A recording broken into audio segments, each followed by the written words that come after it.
Ok, gracias. Bueno, quiero agradecer primero a los organizadores del CRISCA 2024 por haberme dado la oportunidad de presentar esta charla aquí. Bueno, mis investigaciones son sobre neutrinos en eventos estelares explosivos. Quiero comenzar primero motivando por qué estudiamos neutrinos en astrofísica, y es que las estrellas son laboratorios muy increíbles para estudiar neutrinos. De hecho, eh, la historia de cómo se estudian neutrinos en astrofísica es muy bonita. Para la década de los 50 y los 60, los astrofísicos conocían muy bien los modelos del Sol y de las estrellas, toda la evolución estelar. Y uno de los objetivos para los 60 era testear experimentalmente todos los modelos, el modelo solar principalmente. Entonces, los neutrinos solares jugaron un papel muy fundamental para testear toda la astrofísica y todos los procesos nucleares que pasan en las estrellas. Y esto pasó en la década de los 60 y los 70. Esto fue un objetivo muy grande para ese tiempo, porque, bueno, el Sol es una cadena, es una estrella de la secuencia principal. Y bueno, ustedes saben que las estrellas son grandes bolas de gas, y la gravedad comprime todo este gas, y para que la estrella esté en equilibrio hidrostático, en el núcleo de la estrella se producen reacciones nucleares que son energéticamente favorables, y estas reacciones nucleares producen energía, calientan el núcleo de la estrella. Esto aumenta la temperatura del núcleo de la estrella, esto genera presión, y entonces esta fuerza contrarresta la gravedad. Entonces la estrella está en equilibrio hidrostático. Y en el Sol, bueno, las estrellas más pesadas tienen otras reacciones nucleares, pero en el Sol esta es la cadena que genera las reacciones y que produce energía, la cadena protón-protón. Y básicamente es fusión de hidrógeno en helio. Y algo muy importante aquí es que si ustedes ven en toda esta red de reacciones nucleares, hay producción de neutrinos, ¿sí? En la mayoría de ellas hay producción de neutrinos. Y solo hay producción de neutrinos electrónicos, ¿sí? Eso es importante. Y ya para finales de los 70, 60, ya se tenía muy claro, principalmente en Caltech, que ellos estudiaban mucho los neutrinos solares, y para ese entonces ya tenía muy claro el flujo de neutrinos en todas las reacciones nucleares del Sol. Entonces, este fue un objetivo muy grande, y la gente comenzó a querer medir los neutrinos del Sol. Gracias.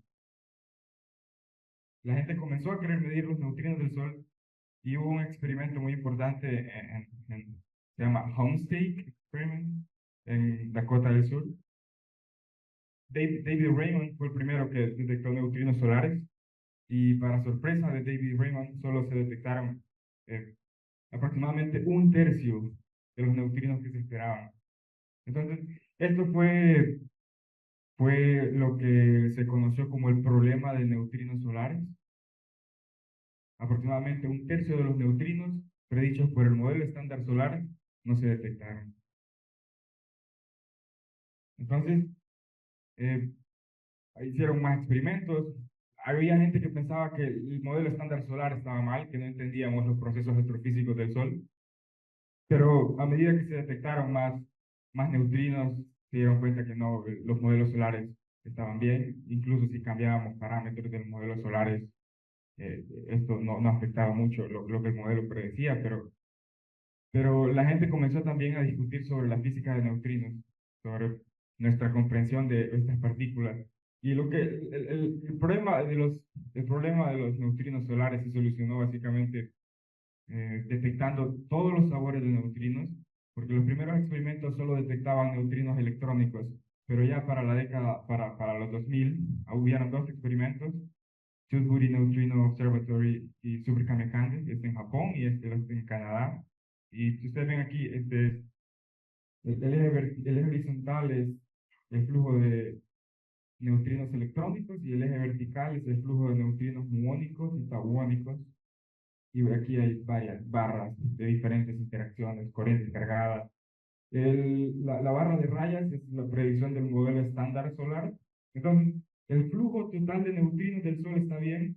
Lo que pasa es que no, cuando los neutrinos se emiten en el Sol, se emiten en sabor electrónico, pero cuando viajan desde el Sol hasta aquí, ellos cambian de sabor. Entonces, aquí en la Tierra detectamos un flujo de neutrinos muón y tauón, no solo neutrinos electrónicos. Entonces, este experimento fue muy importante porque no solo demostró que los neutrinos oscilan, sino también demostró física más allá del modelo estándar, porque esto implica que los neutrinos tienen masa. Y bueno, los directores del experimento de esto recibieron el premio Nobel de Física por eso. Entonces, los neutrinos son muy interesantes desde el punto de vista astrofísico, pero no solo en las estrellas, sino también en otros eventos. Y el que más a mí me interesa es el Neutrino Driving Core Club Supernovae. Esas son, la traducción es muy rara porque es supernovas en donde los neutrinos provocan la explosión. También las fusiones de estrellas de neutrones son muy interesantes para neutrinos. Y déjenme explicarle un poco por qué los neutrinos son importantes en este tipo de supernovas. Bueno, aquí he puesto yo cómo es una estrella al final de la vida, al final de su vida. Las estrellas de aproximadamente 10 masas solares más grandes que el Sol, ellos producen todo el ciclo de fusión, desde el hidrógeno, helio, hasta el hierro. Y al final de la vida de la estrella, el núcleo es de hierro. Y tiene esta estructura la estrella. Entonces ya después del hierro ya no se puede hacer fusión, porque el hierro es el núcleo más estable, la fuerza de enlace es el más. Entonces, ustedes se pueden preguntar qué fuerza hace que el núcleo sea estable en la estrella. Bueno, aquí en el núcleo se tiene electrones degenerados y hay una presión de electrones degenerados y esto mantiene estable al núcleo, el núcleo de hierro. Sin embargo, esto es una trampa porque el hierro tiene una propiedad que es muy opaco a la luz y el hierro eventualmente comienza a experimentar fotodisociación. Y esta fotodisociación eh, absorbe energía. Y eso también absorbe energía de electrones. Entonces, los electrones pierden energía cinética y eso hace que la presión sea menor. Entonces, la gravedad comienza a ganar y comienza a hacer que el núcleo se contraiga. También ocurre captura de electrones principalmente. Entonces, los electrones comienzan a interaccionar con los protones y esto produce neutrones y muchos neutrinos que son liberados de la estrella. Y esto es una cadena que ocurre rápidamente y hace que el núcleo de esta estrella, el núcleo de hierro, colapse.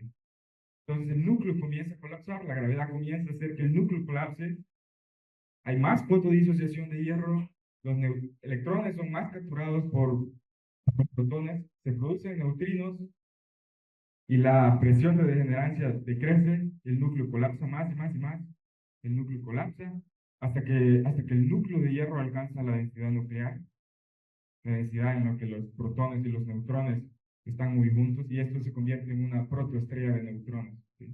Así es como las estrellas de neutrones nacen. Y si ustedes son curiosos y estudian astrofísica, saben que las estrellas de neutrones son los materiales más densos del universo. Y cuando el núcleo de hierro, cuando este núcleo de hierro alcanza este estado, perdón,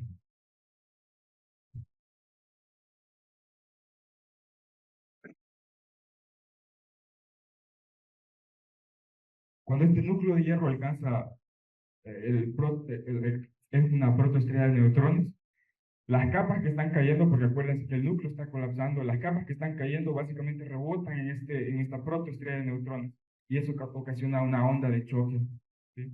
Y esta onda de choque de gran densidad, esta onda de choque rebota en el núcleo y es tan densa que los neutrinos que están siendo producidos en el núcleo de la estrella ya no pueden escapar. Entonces ahora hay básicamente una trampa de neutrinos, hay una onda de choque que quiere hacer la estrella explotar, ¿sí? Y eso es básicamente lo que está pasando en el núcleo.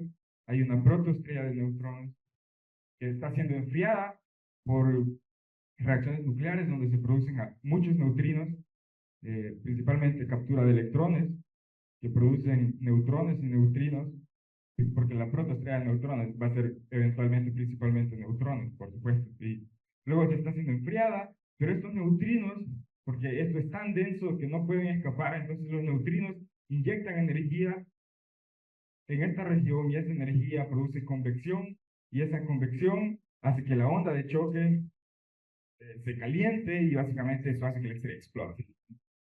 Entonces, yo le puedo mostrar aquí un video que es muy bonito.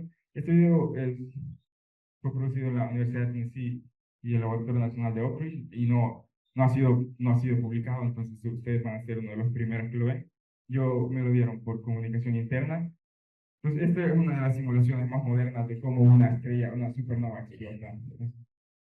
Entonces, este es el núcleo de la estrella y ustedes van a ver que el núcleo colapsa y luego hay esta convección. Básicamente los neutrinos ahí están haciendo que la estrella hierva, hay convección en el núcleo.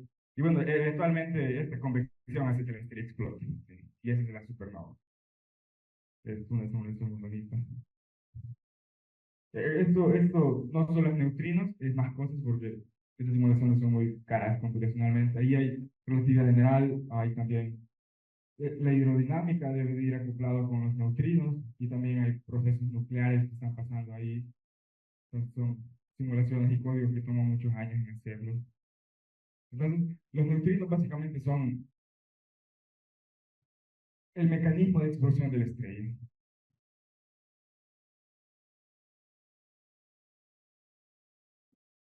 Pero también hay otros eventos estelares explosivos en donde los neutrinos son importantes. Este es uno, las colisiones de estrellas de neutrones. Y también estrellas de neutrones con agujeros negros. Y esta es una simulación de François Foucault. Y ustedes ven, el flujo de neutrinos son las flechas. Entonces, hay un gran flujo de neutrinos de alta energía para estos eventos.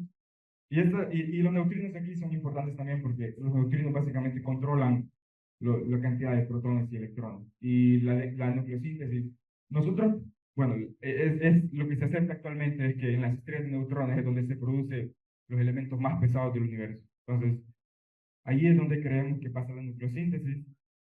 ¿Y cómo sabemos eso? Es por unas observaciones de kilonovas, que son básicamente la luz que estos núcleos muy pesados emiten cuando decaen por decaimiento radioactivo. Entonces, se cree que, bueno, esto de hecho ha sido observado, esto es una simulación, pero los neutrinos básicamente controlan la nucleosíntesis. Entonces, estudiar neutrinos en todos estos eventos astrofísicos es muy interesante. Sin embargo, se hace mal. Actualmente todo el transporte de neutrinos en simulaciones se hace mal porque, bueno, la física de oscilación de neutrinos es muy nueva. Entonces, básicamente ahorita estamos en una etapa donde estamos en una transición entre un transporte clásico de neutrinos en todas estas simulaciones a un transporte cuántico de neutrinos en donde se consideran las oscilaciones de neutrinos. Entonces, este es el transporte, cómo se hace transporte clásico en simulaciones. Esta es una ecuación de Boltzmann. Si ustedes recuerdan ayer, Raúl habló sobre la función de distribución, permitirá y Bose-Einstein.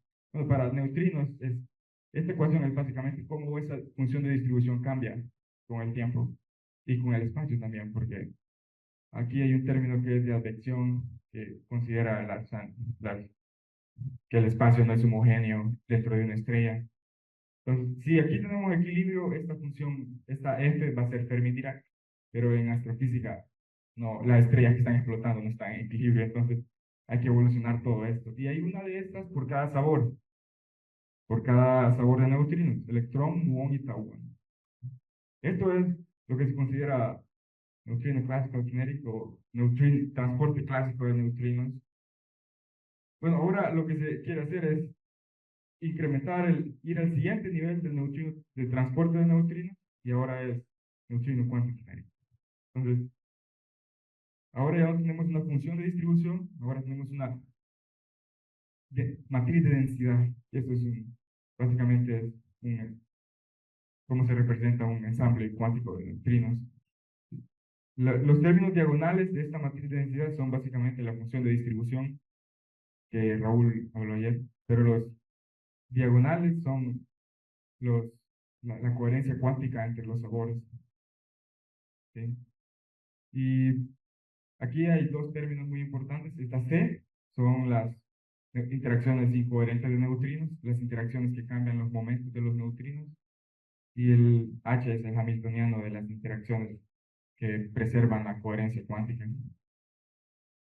Entonces, esta ecuación aquí es un gran problema y nadie sabe cómo implementarla en simulaciones. Mucha gente cree que es imposible, y yo creo que es imposible también, pero se necesitan algunas aproximaciones porque esto es muy complicado. Las oscilaciones de neutrinos en supernovas pasan en una escala de aproximadamente centímetros a metros, y los códigos no pueden tener esa resolución, es computacionalmente imposible. Entonces, se necesitan aproximaciones para simular para simular oscilaciones de neutrinos en explosiones de supernovas. Entonces, si ya está el tiempo, solo levántenme la mano y yo voy a parar. Okay.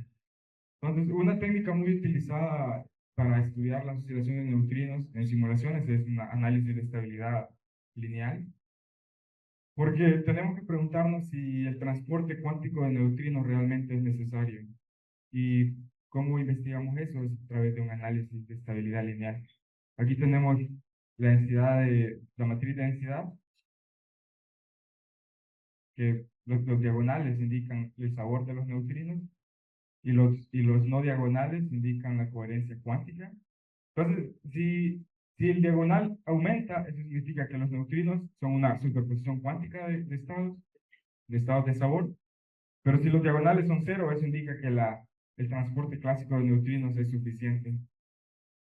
Y muchos estudios indican que es necesario transporte cuántico de neutrinos. Sí, aquí esto es una simulación de 2 dimensiones de una supernova de núcleo colapsado. Y bueno, los colores indican básicamente que transporte cuántico de neutrinos es necesario. Pero no solo en supernovas, sino también en colisiones de estrellas de neutrones. Esto aquí es una simulación. Básicamente, bueno, es necesario. Transporte cuántico de neutrinos es necesario, es importante, y el transporte clásico de neutrinos que actualmente se hacen simulaciones no está capturando toda esta física. Y si queremos estudiar todos estos eventos, eh, para después compararlos con observaciones, debemos de hacer simulaciones lo más cerca a la realidad.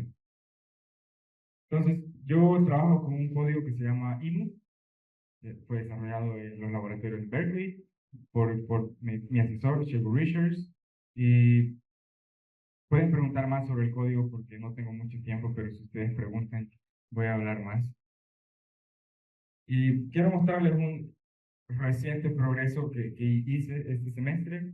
Entonces, simulamos solo un pedacito de una supernova, porque de momento no podemos simular el transporte cuántico de neutrinos en toda la explosión. Ahorita solo podemos simular una pequeña parte de unos cuantos centímetros. Entonces, simulamos eso solo como un test, porque después queremos simular cosas más grandes.